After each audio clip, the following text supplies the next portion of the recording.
Bueno, amigos, parece que esta será la opción para esta noche. Mi comentario de hoy, mi participación de hoy tenía que ver con la magia de las metáforas y la posibilidad va a ser grabárselo, así lo tienen disponible mañana. Les quería contar un poquito la historia de este camino en el mundo de la magia de las metáforas.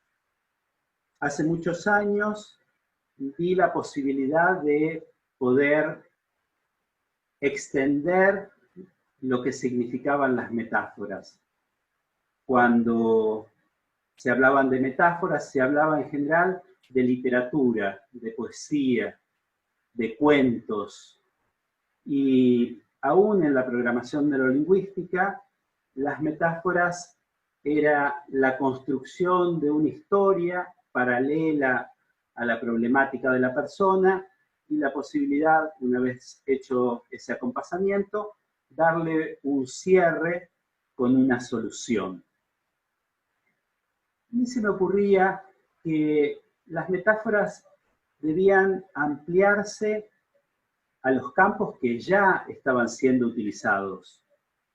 La fotografía, el cine, la danza, el teatro. Hay metáforas musicales, hay metáforas visuales, hay metáforas de orientación como la señalética, hay metáforas gestuales, ¿no? Le decimos al mozo que nos traiga un cafecito o que nos traiga la cuenta, ¿no? La ciencia ha usado infinidad de dibujos, de diseños para contarnos acerca de los fenómenos de la naturaleza. Cada vez que esas comprensiones científicas avanzan, las metáforas también avanzan con este camino. En lo terapéutico, tuvimos una época ya por los 70, donde se imaginaban las emociones como una olla a presión y había que liberar esa presión interna. Entonces la forma de hacerlo era descargar toda esa presión. Para descargarla entonces había que gritar o golpear un almohadón. Avanzó la comprensión de lo emocional y los que estaban investigando este camino se dieron cuenta que cuando repetíamos estas emociones, descargándolas sobre el almohadón, descargándolas con los gritos, lo que hacíamos era simplemente reforzar esos caminos neurológicos. Y entonces se empezaron a explorar metáforas de transformación o de transmutación de esa energía emocional. Entonces, avanzó todo este proceso, hicimos colecciones de prácticas metafóricas, algunas prácticas, por ejemplo, la idea de enseñar los anclajes en programación neurolingüística, haciendo uso de las articulaciones para guardar estados emocionales y después fusionarlos, colapsar uno con el otro, apilar varios estados emocionales. Esta era como la faceta estratégica. Cuando enseñábamos de esa forma, a muchas personas les costaba comprender todas las dimensiones de ese principio, de ese modelo esencial, un anclaje. Ahí surgió la posibilidad de, ¿qué tal si en lugar de usar el cuerpo usamos el espacio para anclar estados emocionales, estados de conciencia. Y entonces, allá por los años 86, 87, y ya en algunas prácticas, aún sin saberlo, empezamos a hacer anclajes espaciales. Y el ir moviéndose de un paisaje a otro, de una metáfora a otra, permitía a la gente usar los anclajes de una forma diferente a las que se habían usado hasta ese momento, guardando en partes del cuerpo esas memorias. El anclaje es la construcción de una memoria. Entonces, quizás estas formas metafóricas de guardar memorias ha mostrado a lo largo de los años tener una profundidad, una fuerza y una duración mucho mayor que cuando se hacían mecánicamente en el cuerpo.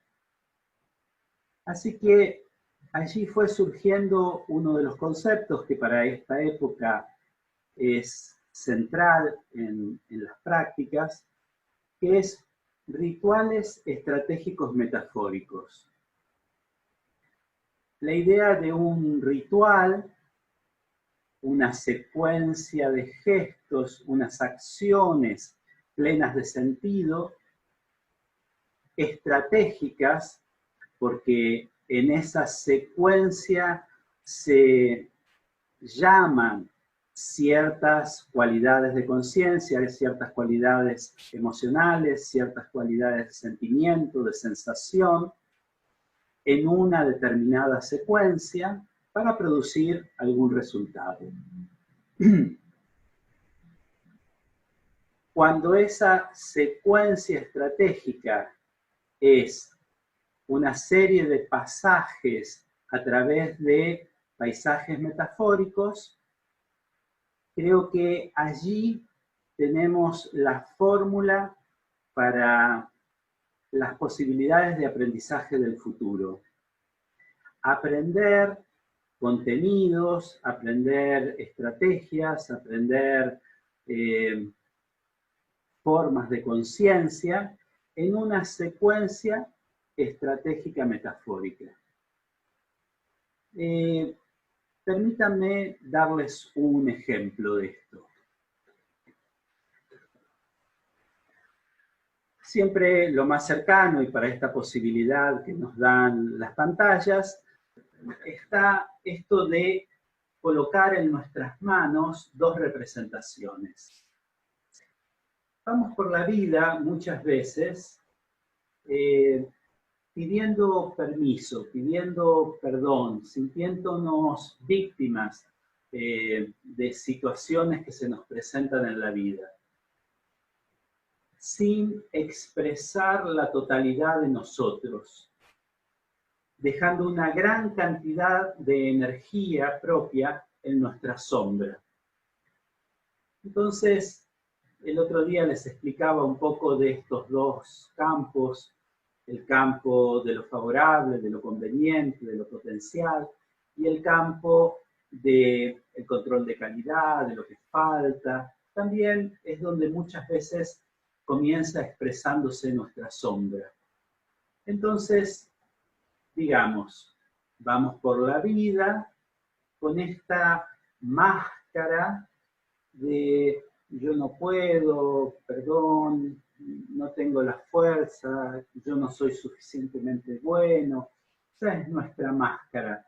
Mientras que internamente hay todo un poder, toda una fuerza, toda una agresividad, toda una potencia que está siendo guardada. Jung llamaba esto la máscara y la sombra. Nos ponemos esta máscara de debilidad para presentarnos al mundo, y adentro nuestro están estas energías poderosas que no les permitimos que salgan. Entonces, hagamos esto. Van a colocar en uno de los campos esa energía máscara. Y yo no puedo, yo soy la víctima del universo. Y en el otro campo, toda esa agresividad, toda esa fuerza, toda esa energía. Les doy un momento para que puedan sentir ambas al mismo tiempo. La energía mínima de la máscara, la energía máxima de la sombra.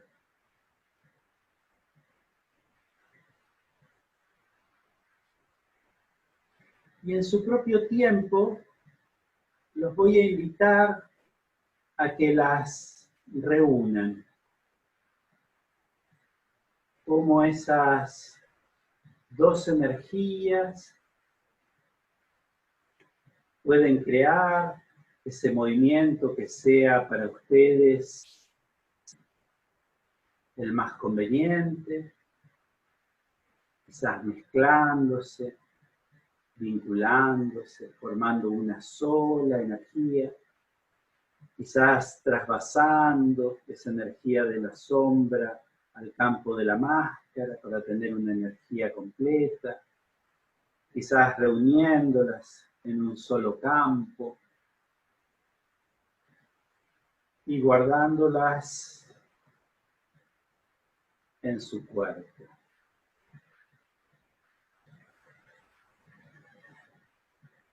Recordando cómo es estar íntegros, completos.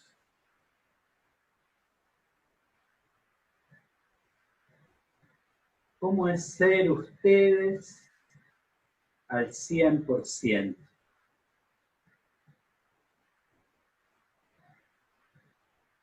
Para esos momentos en los que sienten que no tienen la fuerza para ese momento de vida, recuerden que sí la tienen. Lo único que está guardada en ese lugar que Jung llamaba la sombra. Y con esta práctica sencilla van a poder traer su potencial al presente. Para los que les gusta el movimiento corporal, pueden colocar dos espacios, el espacio de la víctima y el espacio de la energía sombra, y moverse de una a otra, caminar de una a otra, mecerse de una a otra, hasta que esas dos energías se integran en la gestualidad central. Entonces puedo ir hacia la debilidad en una, y puedo ir hacia el poder y la fuerza en la otra, y volver a la debilidad, y volver a la fuerza, y en esa danza de ir y venir, encontrar nuestro potencial en el presente. Va a tener una emocionalidad, va a tener una actitud de conciencia, va a tener un tono de voz, va a tener una fuerza mental completamente diferente. Entre las ideas que quería contarles hoy, me aparecía un haiku maravilloso que surge de una charla entre Bashō, que era un gran maestro, y uno de sus discípulos. La escena, para que les dé uno de los principios que para mí es esencial en este camino de lo metafórico, dicen que llega el alumno y le entrega su haiku al maestro. En él decía: libélulas rojas, quitadle las alas, son pimientos. Bashō escucha, recibe ese haiku y comprende en su esencia que debe ser expresado en el ámbito de la belleza. Y entonces le devuelve a su discípulo este haiku. estos pimientos, agregadle alas, son libélulas. Aquí hay dos conceptos esenciales para la práctica del mundo metafórico, de la magia de las metáforas. Nuestra cultura tiende a usar la mente, y la mente tiene la cualidad y la habilidad para separar, para entender, diseccionar para entender, separar, entonces es su estrategia. Allí la estrategia del alumno, ¿no? La mente cotidiana, la mente no entrenada, sacarle las alas a una libélula. Y Bayo le devuelve la magia de la belleza, la magia de la conciencia más amplia y elevada, la magia del unir, la magia de reunir, para poder actuar, comprender. Y entonces a ese pimiento le agrego unas maravillosas alas y levanta su vuelo mágico una libélula. Siento que hay muchas prácticas que están nacidas de las conciencias de diseccionar, separar, mecanizar. Y siento que tenemos que recordar que el mundo metafórico, que la magia de las metáforas, está en esa dimensión de la unión, de la reunión de elementos, de la vuelta a la unidad. Escuchaba a Haramein también diciendo que tenemos una ciencia de el estallido, de la explosión, de el empujar las cosas para lograr resultados. Así un cohete gasta millones de litros de hidrógeno para llevar una pequeña nave al espacio. Este concepto de la explosión, de la implosión y explosión, esa polaridad, nos mantiene encerrados en este mismo campo de la separación y de la disección. Son como lógicas de un paradigma anterior. Tenemos que recuperar estos paradigmas de transformación, transmutación, disolución para que algo ocurra. Y entonces ya están proponiendo modelos físicos de antigravedad que permitirían llevar enormes naves hacia el espacio, simplemente desconectando el peso de esa nave, sacando algo, disolviendo algo, esa atracción de la fuerza de gravedad. Entonces, la invitación es a iniciar un camino donde la comprensión de esas técnicas, de esos diseños que vamos recibiendo, aprendiendo, ¿cuál sería la forma bella de contarlos? ¿Cuál sería la forma más sabia, más trascendente de contarlo? ¿Es algo nuevo? No, ciertamente no lo es. Cuando aprendíamos Tai Chi Chuan, nos contaban una leyenda de cómo había comenzado. Se decía que los monjes meditaban en China en posición de sentados, largas horas al día, con lo cual perdían su fuerza muscular. A lo largo de esas prácticas sus cuerpos se debilitaban. Y entonces se les ocurrió, a partir de unas ideas hindúes que trajo Bodhidharma, empezar a jugar los juegos de los 5 animales, o observar la naturaleza y invitar al cuerpo a que haga esas mismas prácticas. Entonces, si uno puede simplemente tomar ese movimiento corporal y expresarlo, quizás un movimiento de Tai Chi expresaba el movimiento de un ala, de un ave, o invitaba al equilibrio de una grulla, o invitaba a un movimiento de águila proyectándose en el espacio, o quizás el movimiento del agua, la danza del agua, sintiendo que cada célula del cuerpo es una porción de este agua meciéndose en las corrientes marinas, en el fluir de un río, que esas manos son como un trigal que se mece en el viento. Y entonces comprendieron que la forma de aprender era a partir de una metáfora.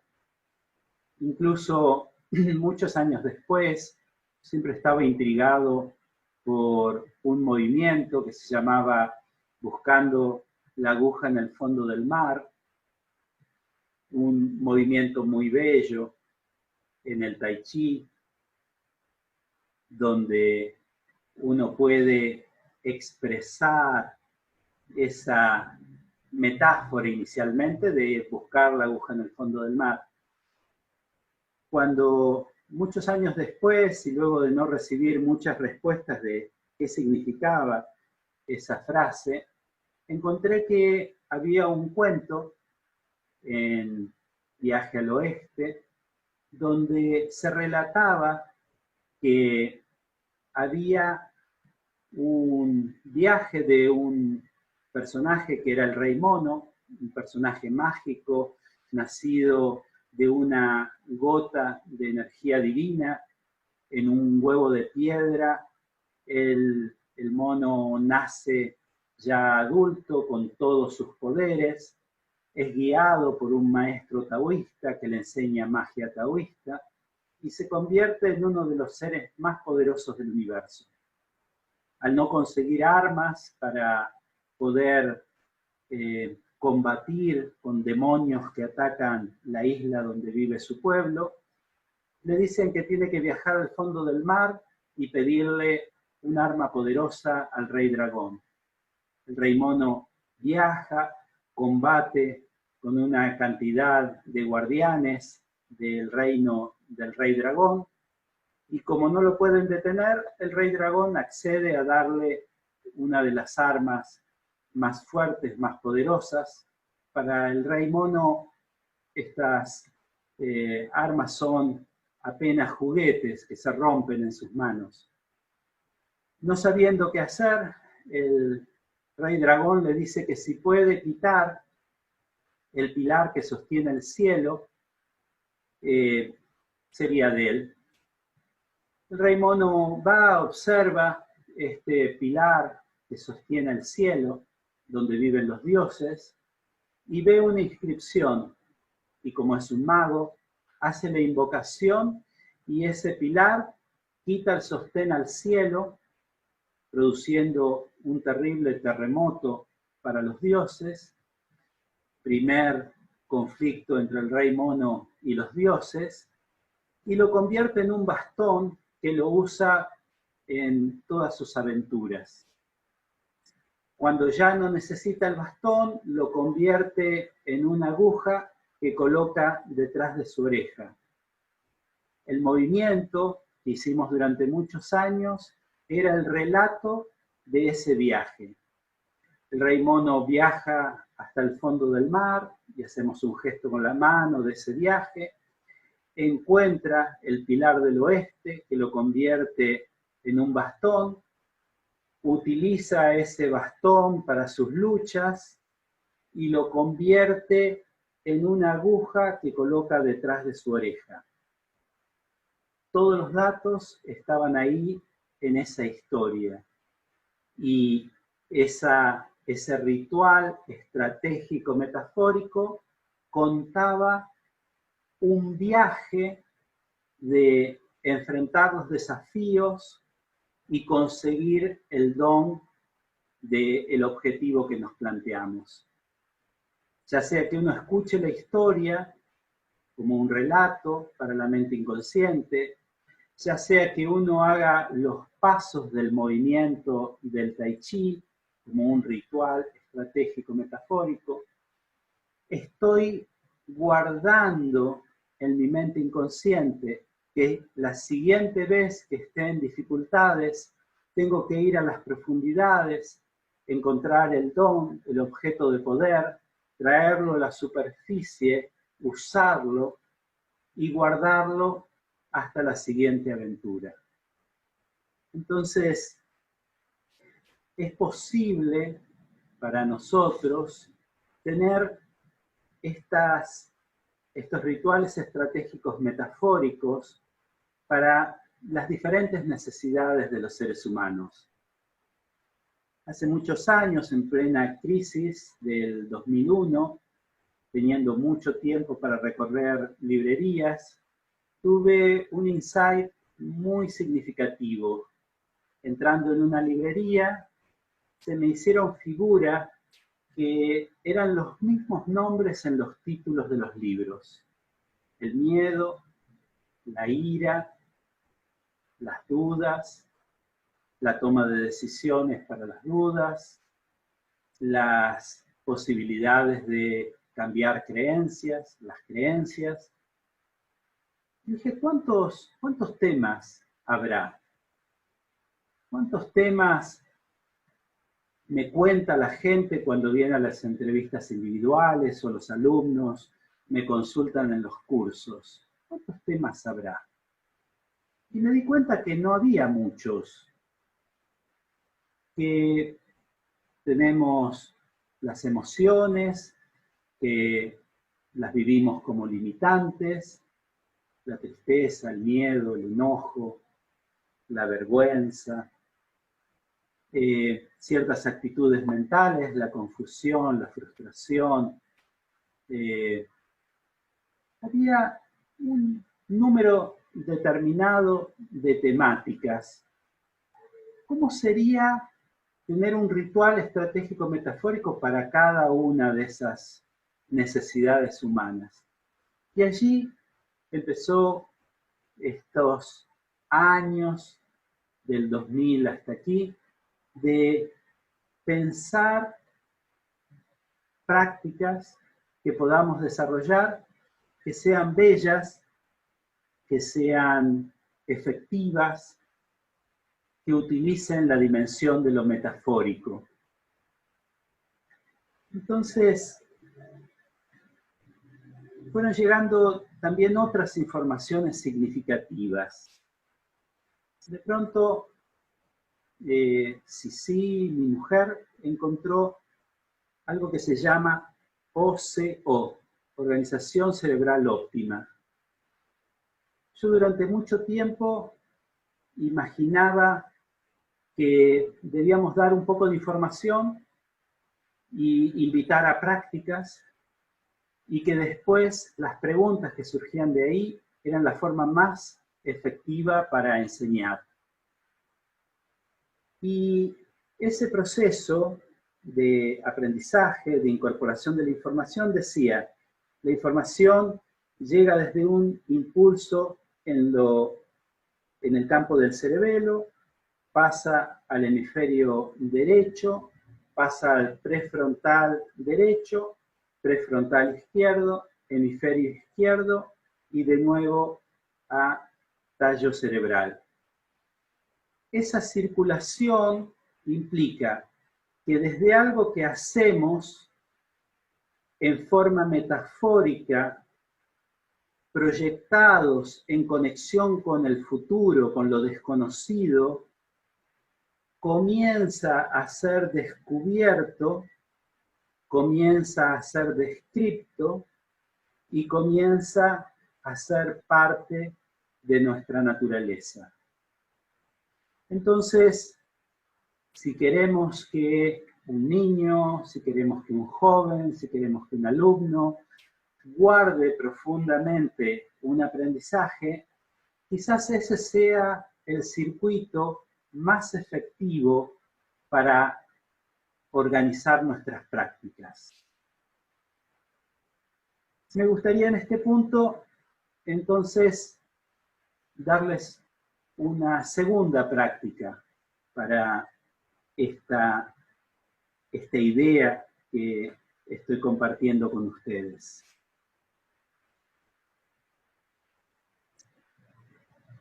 En estos días que pasamos por situaciones emocionales intensas, imaginen la emocionalidad que puede estar en la garganta, en el pecho, en el abdomen. Es raro que tengamos emociones en un brazo o en una pierna. En general, lo emocional va a estar en este campo central, además simétrico en su cuerpo. Lo imagino como una serie de frecuencias, vibraciones, campo energético. Ese enojo, esa tristeza, ese miedo, cómo vibra, cómo se mueve, cómo está allí en mi cuerpo. Luego, lo que vamos a hacer es tomarlo desde el cuerpo y armar una representación allí al alcance de la mano. Si fuese un objeto, un animal, una planta, ¿qué sería? Es mejor que lo mantengamos en esos niveles, objetos, energías, una planta, un animal, ciertamente. En general, esas emocionalidades muchas veces tienen una expresión en peces, reptiles, insectos o mamíferos.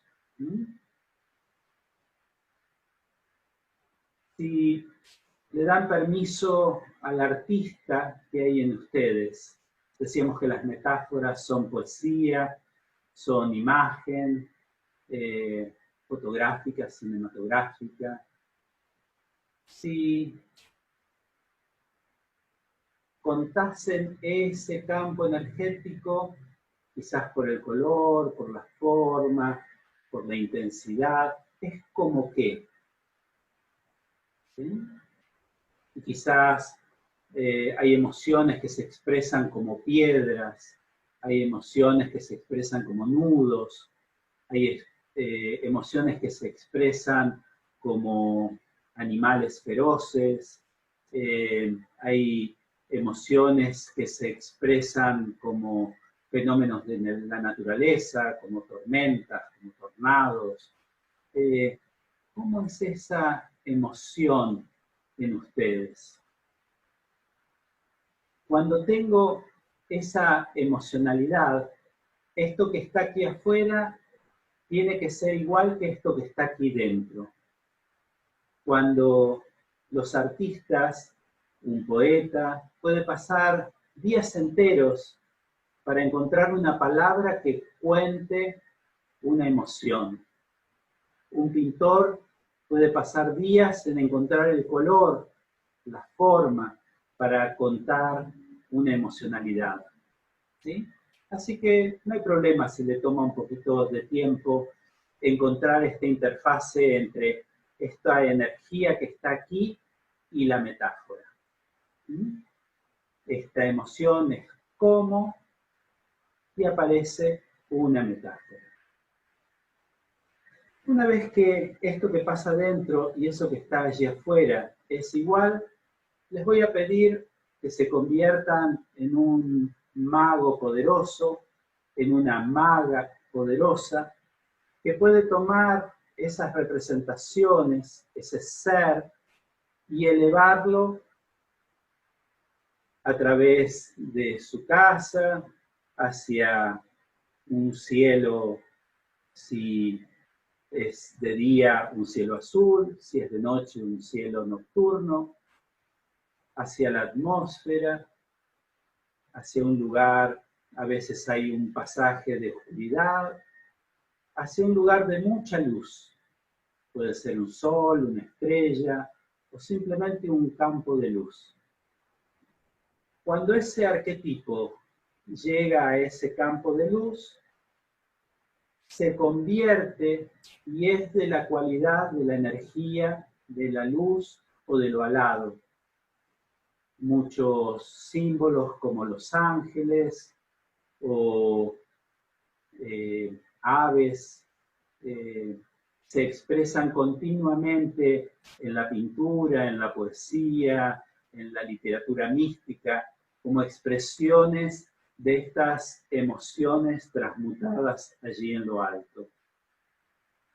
Entonces, cuando tienen esa energía de la cualidad de lo energético, luminoso, alado, si todavía no tiene esa cualidad, pueden seguir elevándolo a un segundo espacio luminoso.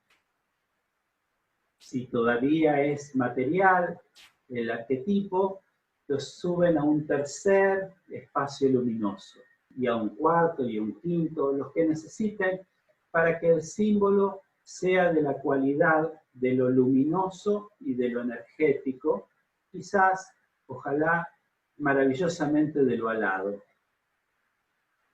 Ese resultado final es la transmutación de esta energía. Unos amigos, Juan Carlos y Nora, del mundo de la homeopatía, me contaban cómo se podía tomar el veneno de una serpiente, dinamizarlo, diluirlo más y más veces, y colocarlo en un globulito de azúcar.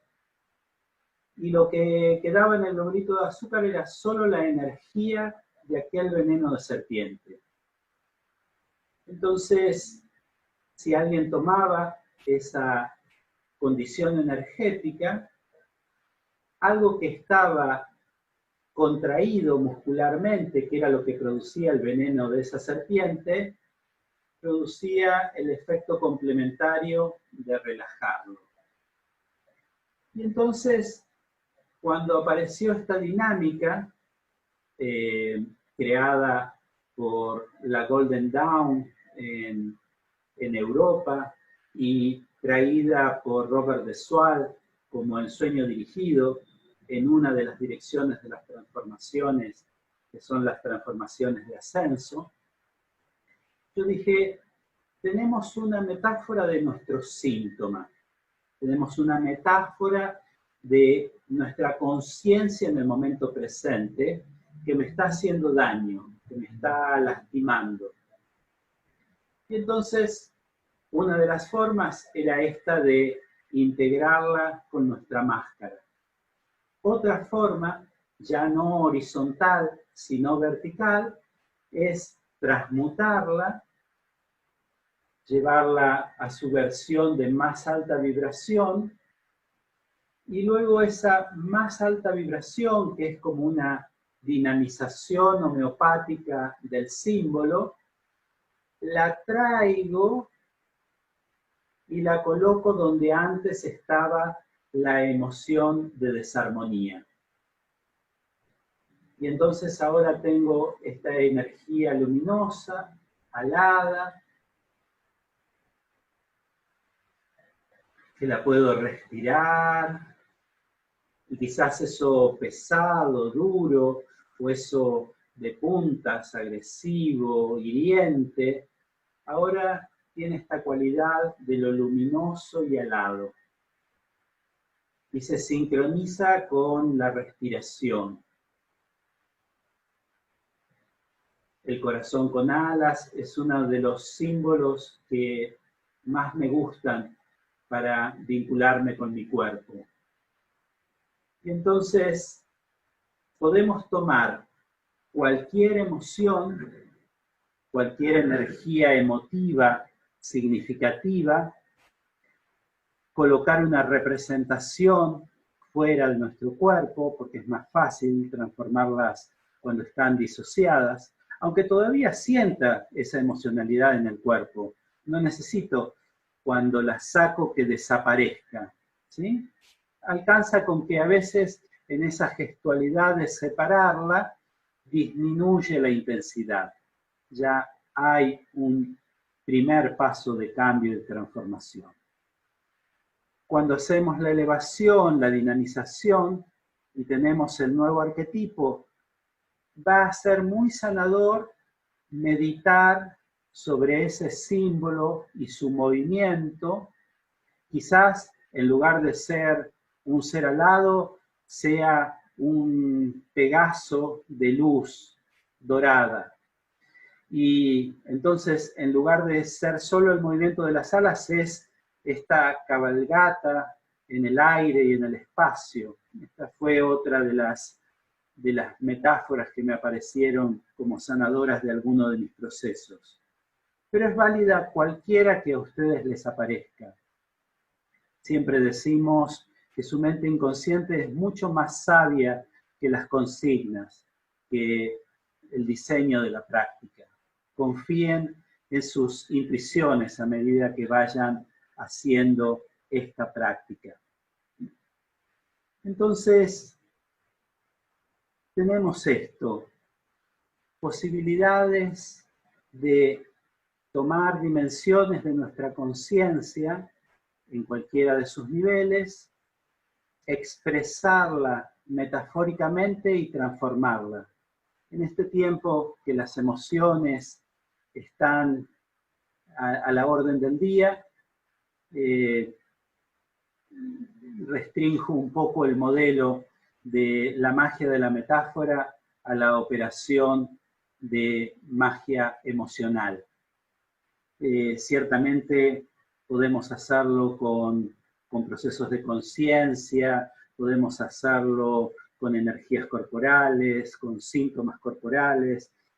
Se podría hacer casi con cualquier cosa que pudiésemos invocar como un campo de información y energía. Así que,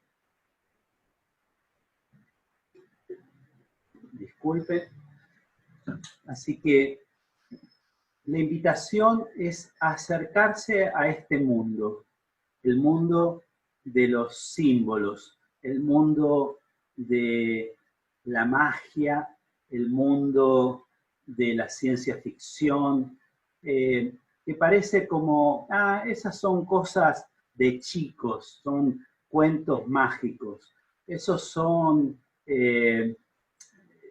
metáforas, no tienen que ver con nosotros y con las cosas importantes de nuestra vida. Ciertamente, nuestros encantamientos, nuestros hechizos, nuestra magia tiene forma de sueños, tiene forma de estas imágenes que va presentándonos metafóricamente el cine, la literatura. Cuando empezamos con esto, era una zona desierta. No había películas como El Señor de los Anillos o Harry Potter.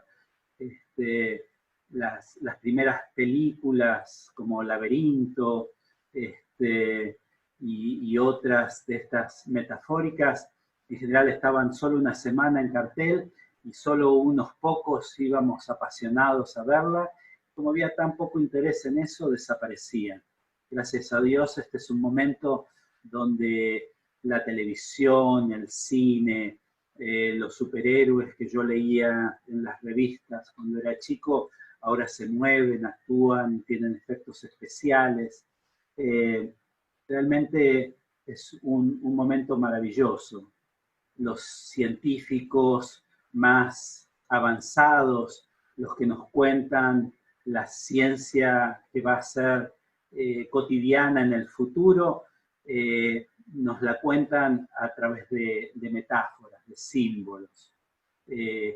Nos contarán que hay un mundo donde todos los habitantes son puntos, que se llama Linealandia, y otro donde son figuras y se mueven en su mundo y son triángulos, cuadrados, cubos, y los más sabios son los círculos, y ese será Planolandia, y estarán Espaciolandia, aquí donde se mueven las formas que tienen volumen, y siempre los de un mundo les cuesta comprender el movimiento y la existencia de ese mundo superior. Nosotros que nos movemos en Espaciolandia, tenemos el desafío de movernos a esa cuarta dimensión, a esa quinta dimensión, y empezar a comprender mecanismos que nos saquen de esta 3D que intenta comprender con el hemisferio izquierdo, diseccionando y separando, como decíamos antes, separando para entender. Hay una cuarta dimensión, una quinta dimensión que entiende holísticamente, que entiende globalmente, que entiende con una sabiduría que estamos explorando muy poco. Joe Dispenza habla de una conciencia convergente, que está todo el tiempo observando, pensando en los objetos, en las cosas del mundo. Y él invita a estar atentos y conectados con lo que no es las cosas, con ese vacío cuántico, universal, manifestador. Hace unos meses que venimos practicando cotidianamente eso, colocar nuestra conciencia en lo que no es. De nuevo, ¿es algo nuevo? No. Don Juan ya se lo proponía a Castaneda. Observa la sombra entre las hojas. Observa lo que no es el árbol, le decía, para entrar en conexión con las conciencias del poder. Y entonces, una invitación también en estos días, que tenemos este enfoque convergente en los objetos, las cosas, la información, invítense a una meditación de pensamiento divergente. Focalizo mi atención en lo que no es. Si imaginamos que todo lo que existe en este universo es el 0,000001 y el espacio cuántico manifestador es el 99,99999999, ¿sí? Habiten, dejen que su conciencia viaje el mayor tiempo que les sea agradable en ese pensamiento divergente, en esa conciencia de conexión con ese campo potencial. Muchas cosas interesantes llegan de allí. Todo llega desde allí. Y también la construcción de su vida en el futuro. Dispenza dice que después de los 35 años, si no tenemos un trabajo interno, repetimos nuestra historia una y otra vez. Por eso la gente muchas veces dice, y bueno, parece que fue ayer, pasaron 10 meses y parece que fue ayer. Los días son tan iguales, repiten tanto, que entonces un día colapsa con el anterior y sí, realmente 10 meses parece un solo día. Si recuerdan cómo eran cuando eran niños tenían esta curiosidad y todo era nuevo, y todo era un asombro. todo estaba llegando desde esa dimensión y se manifestaba para ser celebrada y descubierta. Los invito a estos días volver a esta conciencia de niño, a esta conciencia divergente, maravillarse, sentirse curiosos con todo eso que va llegando y manifestándose desde ese infinito potencial. Entonces, con esta última invitación, los invito a encontrarnos en algún nuevo cruce de caminos a través de este medio o encontrándonos en algún entrenamiento compartido. Muchas gracias por estar allí. Un gran abrazo.